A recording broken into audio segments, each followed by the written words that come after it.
1972-2022, cela fait exactement 50 ans d'existence de l'Institut international de recherche sur les cultures des zones tropicales semi-arides, ICRISAT.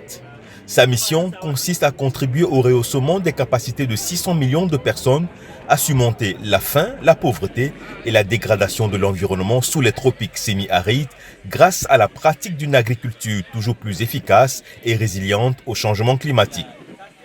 Au Niger, l'Institut a enregistré plusieurs résultats satisfaisants.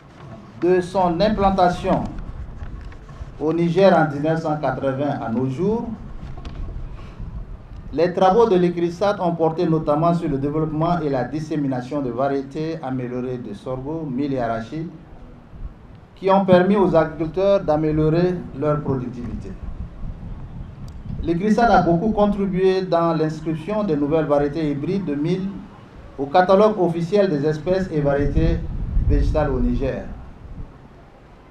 Pour le mil notamment, il s'agit de la mise au point des variétés qui ont constitué une étape marquante pour les petits producteurs qui ont vu leur production augmenter et leurs revenus s'améliorer significativement.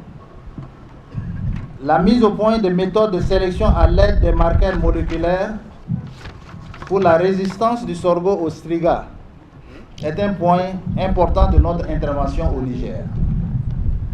À partir du centre sahélien de l'ICRISAT, au Niger, l'ICRISAT a aidé dans le développement et la conservation des ressources génétiques du mil, du sorgho et de l'arachide dans le cadre d'une banque régionale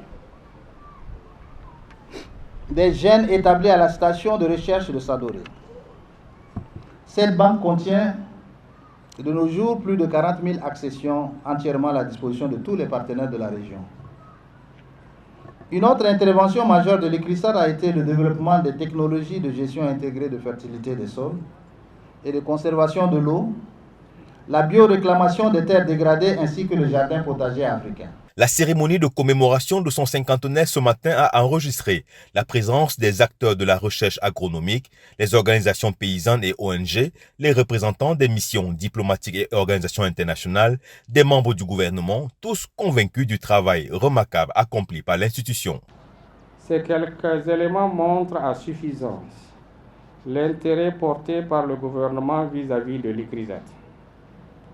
Le gouvernement entend continuer dans ce sens pour ses différents projets de développement